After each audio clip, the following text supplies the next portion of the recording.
Selamat siang Bapak Hasan Fauzi. Selamat siang. Sebelumnya perkenalkan dulu, nama saya adalah Wahyudi Pratama Supandi. Saya dari SD Negeri Jelamprang, Kecamatan Bawang ya. Nah, ini nanti Pak Hasan Fauzi akan melakukan proses kucing ya. Proses kucing menggunakan alur tetra. Nah, di sini nanti Pak Hasan Fauzi ini akan melakukan kucing kepada Bapak Abdul Rahman. Nah, mungkin sebelum kita mulai, Pak Hasan Fauzi bisa memperkenalkan diri dulu. Monggo silakan. Perkenalkan, saya Hasan Fauzi dari SD Negeri Praten 01, Kecamatan Bawang. Nanti akan bertindak sebagai coach dan akan meng-coaching sebagai coach adalah Bapak Abdul Rahman. Oke. Baik, sebelum kita melakukan kegiatan coaching, proses coaching, saya di sini berperan sebagai observer. Jadi nanti saya akan melihat, mengobservasi kegiatan coaching yang dilakukan oleh Bapak Hasan Fauzi kepada Bapak Abdul Rahman. Sebelum kita melakukan observasi, itu kita akan membahas tentang pra-observasi dulu atau pra-supervisi. Nah, di sini kita sebelumnya akan membahas tentang rubrik penilaian percakapan kucing ini. Nah, rubriknya yaitu kriterianya, yaitu yang pertama adalah mendengar aktif. Jadi ketika mendengar aktif itu nanti akan terlihat seberapa kali, seberapa sering kita itu menjudgment. Nah, akan mendapat nilai 1 itu ketika 3 kali atau lebih muncul judgment atau asumsi dan atau asosiasi. Akan mendapat nilai 2 atau jika yang muncul itu 1 sampai 2 kali judgment, asumsi atau asosiasi, akan mendapat nilai 3 jika bebas dari judgment, asumsi dan asosiasi, dan akan mendapat nilai yang sempurna, nilai 4 jika bebas dari judgment, asumsi, dan asosiasi, serta dapat menangkap emosi kucing. Itu tentang mendengar aktif. Jadi ketika pelaksanaan coaching itu diharapkan Bapak Hasan Fauzi sebagai coach itu dapat mendengar aktif kepada Bapak Abdul Rahman. Kemudian berikutnya yaitu tentang pertanyaan berbobot. Itu akan mendapatkan nilai 1 jika sama sekali tidak menggunakan pertanyaan terbuka. Kemudian akan mendapat nilai 2 jika 1 sampai 2 kali menggunakan pertanyaan terbuka tanpa kata kunci. Akan mendapat nilai 3 jika terdapat 1 sampai 2 kali menggunakan pertanyaan terbuka dan mengandung kata kunci. Dan akan mendapat nilai 4 sempurna jika selalu mengajukan pertanyaan terbuka dan berasal dari mendengarkan. Jadi yang diutamakan itu mendengarkan dulu dengan seksama, kemudian setelah itu baru mengajukan pertanyaan yang terbuka. Kemudian berikutnya adalah kriteria berikutnya yaitu memberdayakan kucing. Akan mendapat nilai 1 jika masih memberikan pertanyaan yang mengarahkan. Kemudian akan mendapat nilai 2 jika ada 1 sampai 2 kali yang masih memberikan solusi atau saran. Akan mendapat nilai 3 jika tidak memberi saran atau solusi. Kemudian akan mendapat nilai yang sempurna, nilai 4 jika membantu membuat rencana aksi spesifik, mendorong ide dari kucing pada saat diminta saran berbagi pengalaman. Itu tentang rubrik penilaian yang akan digunakan selama proses coaching. Nah, kemudian ini ada beberapa pertanyaan Pak Hasan terkait persiapan supervisi atau persiapan coaching ini di dalam pra supervisi. Yang pertama adalah Pak Hasan sendiri ini nanti inginnya itu saya membantu mengembangkan kompetensi yang mana. Jadi nanti ketika proses coaching itu saya cenderung untuk mengembangkan potensi di mana saya bisa memberdayakan seorang coaching itu, sehingga dia bisa menerapkan aksi nyatanya atau aksi setelah adanya coaching, kemudian bisa menjelaskan rencana-rencana yang akan beliau tindak atau rencana-rencana yang akan beliau aksikan gitu. Sehingga saya akan lebih meningkatkan kompetensi nanti akan memberdayakan coaching. Oke, baik. Intinya berarti tentang memberdayakan coaching ya. Iya. Kemudian bagian mana nanti Pak Hasan yang ingin saya amati?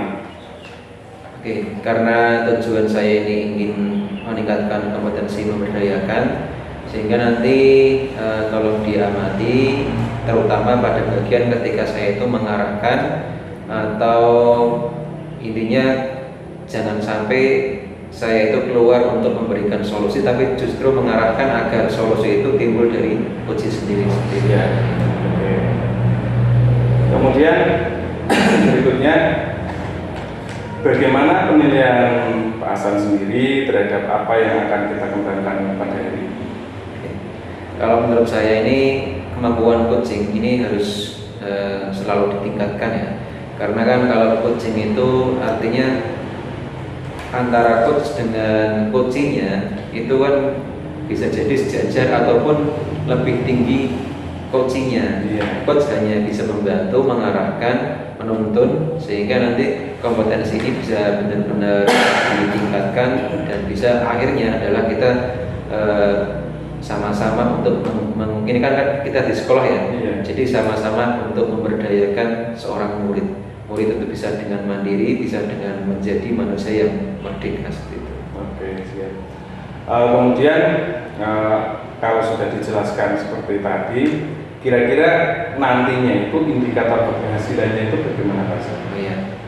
Karena tadi kompetensi yang akan saya kembangkan itu memberdayakan, mungkin nanti indikatornya adalah jika seorang yang saya coaching itu atau Pak Abdurrahman nanti sebagai coachnya itu bisa benar-benar menuangkan rencana aksinya dengan detail, dengan bagus, dan mungkin akan sejalan dengan yang dia tuju atau yang dia cita-citakan. Kemudian ya, yang terakhir ini Pak Hasan mungkin dalam prasut di sini, apa harapan dari observasi yang akan kita lakukan bersama ini? Harapannya nanti kemampuan dalam hal ini, dalam hal supervisi akademik maupun dalam hal coaching ini benar-benar meningkat dan bisa memberdayakan, bisa lebih meningkatkan kualitas pendidikan kita. Oke. Oke, itu dulu mungkin berarti Pak Hasan sepertinya sudah siap untuk melakukan proses coaching kepada Pak Abdurrahman ya. Semoga lancar. Semoga lancar. Monggo untuk selanjutnya bisa diteruskan, dilanjutkan. Saya memantau dari sini untuk mengobservasi kegiatan yang akan dilakukan Pak Hasan dan Bapak Abdurrahman. Ya, monggo selamat melakukan proses coaching.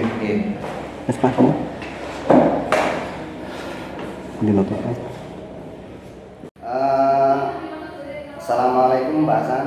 Waalaikumsalam warahmatullahi wabarakatuh. Pak Rahman. Bagaimana kabar hari ini Pak Hasan? Alhamdulillah baik. Alhamdulillah ya baik ya. Jadi begini Pak Hasan, saya sedikit ada masalah untuk saya bincang-bincangkan dengan Pak Hasan. Mudah-mudahan Pak Hasan ada waktu untuk bisa menemani saya sedikit curhat berkaitan dengan permasalahan yang saya hadapi Pak Hasan. Oke, siap. Ini berhubung saya masih luang waktunya, nggak masalah. Kita bicarakan apa yang kita bicarakan ini kira-kira? Yang mau kita bicarakan apa ini?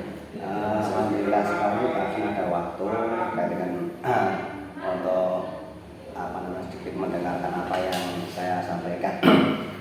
Jadi gini Pak Hasan, untuk permasalahan saya yang saya hadapi itu saya ingin mendapatkan solusi dari permasalahan yang saya hadapi Pak Hasan. Bisa jelaskan detail masalahnya seperti apa? Terkait dengan permasalahan yang saya hadapi itu, saya melihat kondisi guru-guru saat ini, terutama di sekolah saya, mohon maaf ini, jadi kondisi guru-guru di sekolah saya itu masih ada beberapa yang belum tergugah untuk memanfaatkan media teknologi dalam pembelajaran, sehingga dengan kondisi guru yang seperti ini tentunya akan berdampak pada murid juga.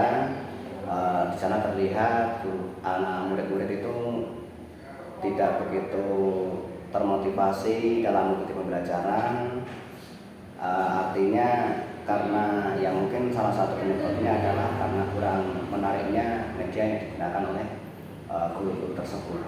Oke, siap.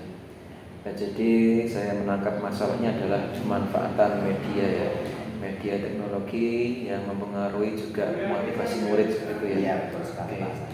Dari masalah itu kira-kira ini kondisi yang diharapkan itu seperti apa yang idealnya? Kondisi ideal yang saya harapkan terkait dengan masalah yang saya hadapi itu minimal dari guru itu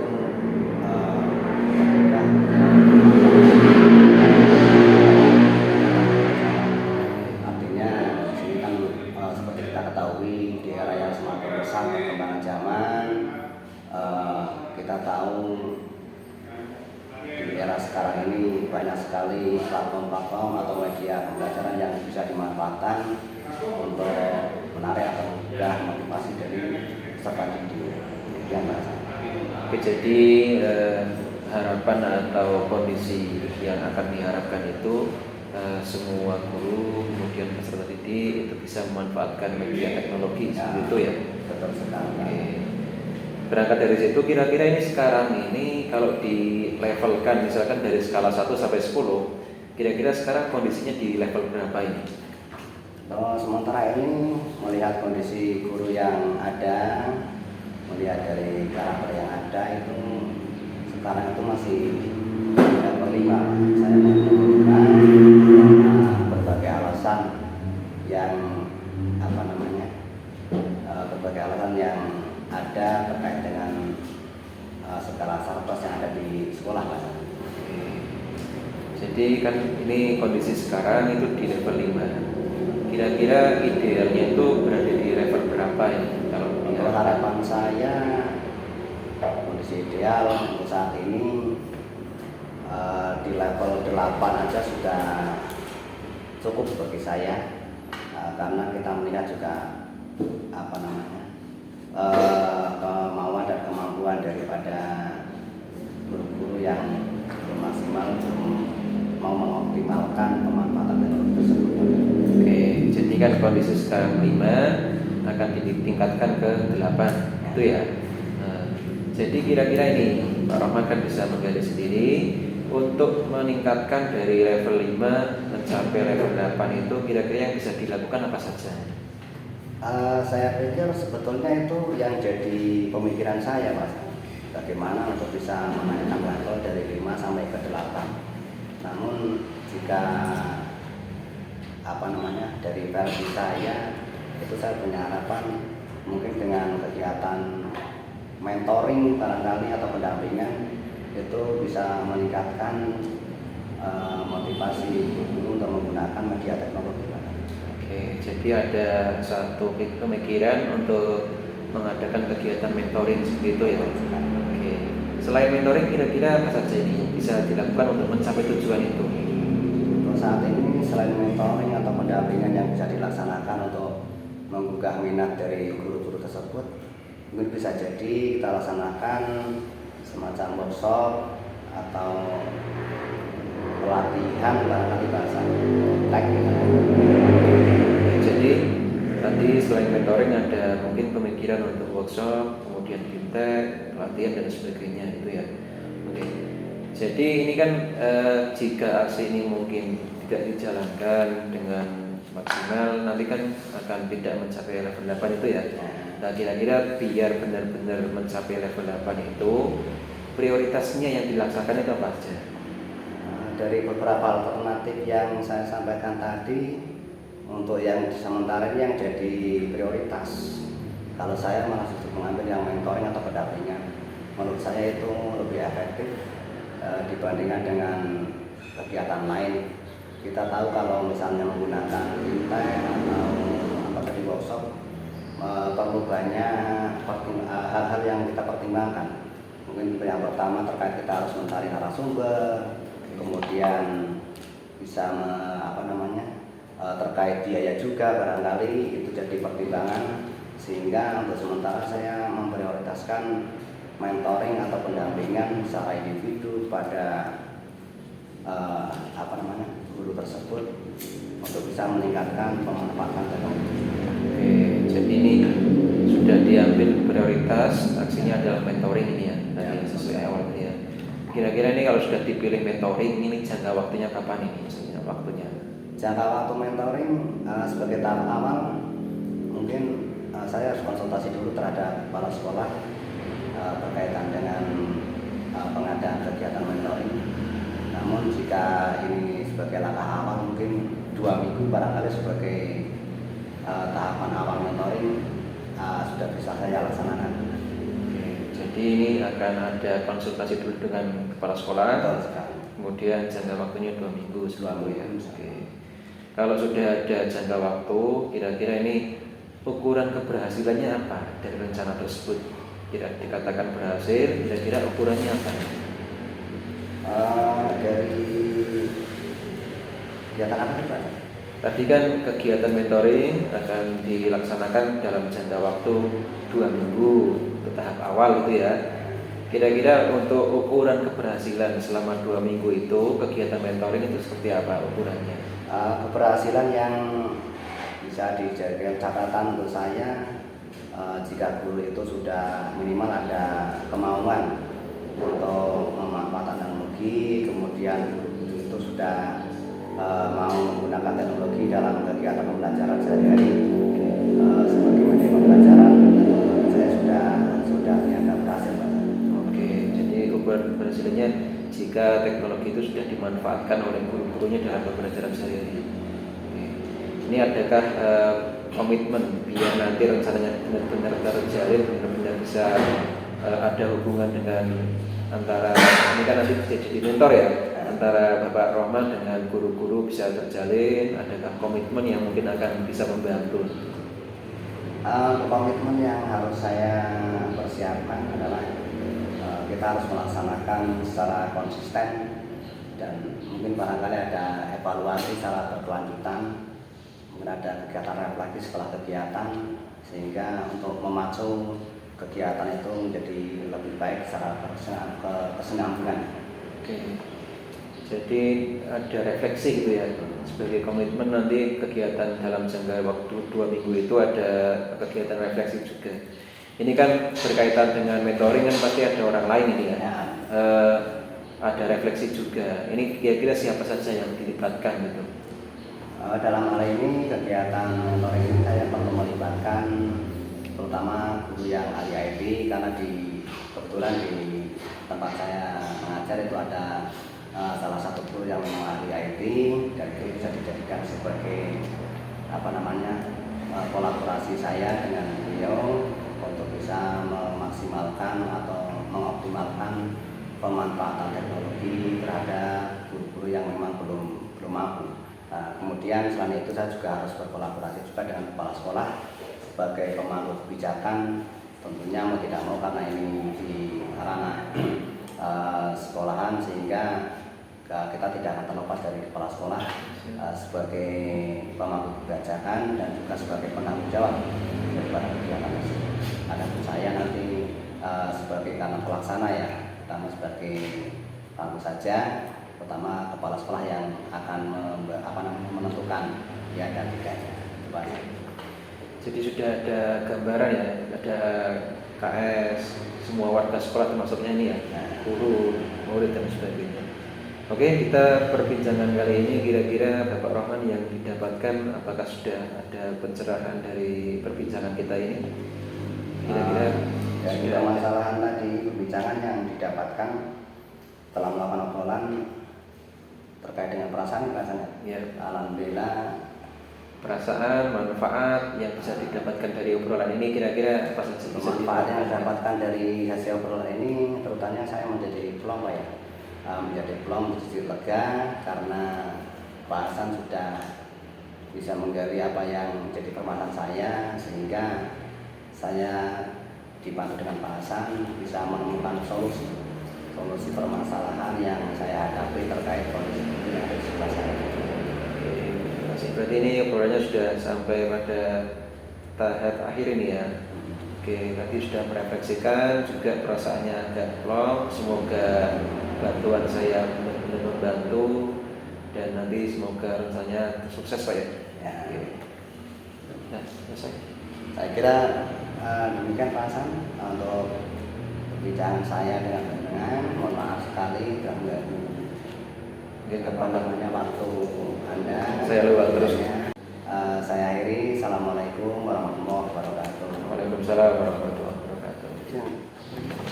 Oke, Ya, baik Pak Hasan, selamat tadi saya lihat sudah melakukan supervisi ya, melakukan coaching kepada Bapak Abdul Rahman. Gimana perasaannya?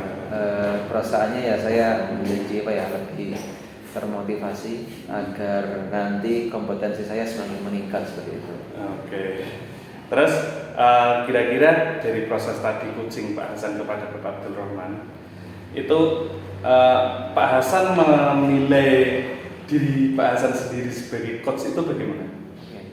Ketika saya tadi coaching, saya menilai yang ini kan berkaitan dengan kompetensi yang saya kembangkan tadi ya. Yeah. Ingin memberdayakan seorang coaching, itu saya sudah berusaha agar titik di mana kompetensi yang harus saya kembangkan itu benar-benar meningkat.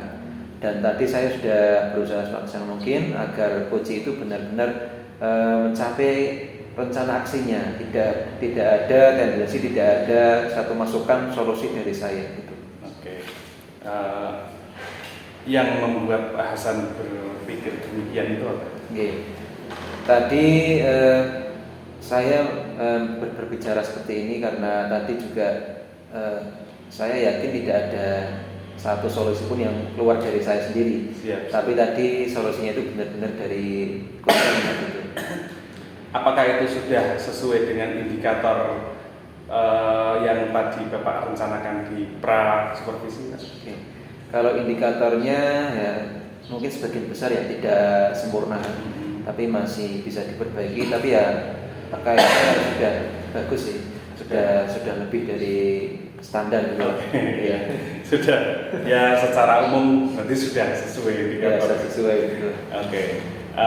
Sekarang apakah saya boleh memaparkan hasil pengamatan saya, Pak Hasan? Monggo. Ya. Gini Pak Hasan, menurut pengamatan yang saya lakukan tadi sebagai observer, itu secara umum Pak Hasan sudah bagus, sudah sesuai dengan kriteria-kriteria yang diterapkan ketika kita melakukan pra supervisi tadi, pra coaching tadi. Ada 3 kriteria di sini, yaitu tentang mendengarkan aktif, kemudian pertanyaan berbobot, dan memberdayakan coaching. Pada pertanyaan berbobot itu Pak Hasan sudah bagus. Semua pertanyaannya itu selalu mengajukan pertanyaan terbuka dan berasal dari mendengarkan. Jadi Pak Hasan terlebih dulu mendengarkan dengan seksama apa yang disampaikan coaching, kemudian baru mengajukan pertanyaan, itu sudah bagus. Kemudian ketika memberdayakan coaching itu juga Pak Hasan membantu membuat rencana aksi spesifik, kemudian mendorong ide dari coaching, dan dari situ saya lihat tadi tidak ada satu saran pun yang muncul, itu sama seperti yang dikatakan Pak Hasan tadi. Tetapi ketika Pak Hasan mendengarkan aktif, itu sebenarnya sudah bagus. Pak Hasan sudah bebas dari judgement, bebas dari asumsi maupun asosiasi. Tetapi yang saya lihat tadi itu kok sepertinya Pak Hasan itu kurang bisa menangkap emosi dari coaching. Jadi kurang bisa merasakan apa yang dirasakan oleh coaching. Seperti itu Pak Hasan. Kira-kira bagaimana pendapat Pak Hasan tentang pengamatan yang saya lakukan? Terima kasih. Tadi saya titik beratkan pada yang kurang ya, karena yang lebih nggak usah saya bahas. Semoga kedepannya nanti lebih lagi gitu. Yang kurang tadi saya akui bahwa saya kurang dalam memahami atau dalam menangkap emosi dari coachingnya. Mungkin ya faktor lain, saya masih perlu jam terbang, perlu latihan lagi agar kedepannya kompetensi dalam mendengarkan aktif untuk menangkap emosi coaching itu bisa benar-benar terasah gitu. Betul sekali Pak Hasan. Itu kemudian berkaitan tentang kegiatan hari ini, kira-kira rencana apa yang akan Pak Hasan lakukan untuk berikutnya? Sesuai yang tadi saya bicarakan, karena kemampuan coaching ini butuh jam terbang, maka rencana saya akan terus mempraktekkan kepada rekan sejawat, di kelas kepada murid-murid dan kepada mungkin kalau di keluarga saya dengan anggota keluarga saya seperti itu. Jadi butuh dipraktekkan terus berlatih terus. Iya. Nah, kemudian berikutnya yang hasil supervisi ini akan kami catat ke dalam form supervisi akademik untuk peningkatan yang lebih lanjut lagi supaya kita dapat melakukan proses coaching lagi sesuai apa yang sesuai yang seharusnya. Nah, kemudian yang terakhir nih Pak Hasan, kira-kira dari percakapan tadi yang panjang dari pra supervisi, kemudian ketika Pak Hasan melakukan coaching kepada Pak Abdul Rahman, kemudian dari yang saya sampaikan ketika pasca supervisi ini, apa yang Pak Hasan dapat dari proses ini? Oke. Jadi proses antara mulai dari pra, kemudian proses coaching dan sekarang ini pasca supervisi, itu saya banyak dapat ini manfaatnya luar biasa. Karena kalau saya menilai diri saya sendiri itu nggak bisa gitu. Jadi butuh orang lain yang harus menilai. Kayaknya ya bagus-bagus saja kayaknya itu kalau menurut sendiri. Tapi kan butuh orang lain dari sudut-sudut pandang orang lain. Mungkin saya bisa mengembangkan kompetensi yang mungkin saya nggak bisa melihat kompetensi itu. Gitu. Jadi seperti itu. Ada masukan yang luar biasa sehingga kedepannya saya bisa mengembangkan kompetensi saya. Seperti itu. Iya, betul sekali. Baik Pak Hasan, demikian kegiatan supervisi atau coaching pada hari ini. Semoga untuk selanjutnya kita dapat melakukan yang lebih baik lagi, kemudian lebih lancar lagi, kemudian dapat memberikan atau membantu para guru-guru hebat di seluruh Indonesia untuk memecahkan masalah mereka sendiri. Itu Pak Hasan, itu saja dari saya Pak Hasan. Semoga bermanfaat. Sekian dari saya. Assalamualaikum warahmatullahi wabarakatuh. Waalaikumsalam warahmatullahi wabarakatuh. Terima kasih. Terima kasih.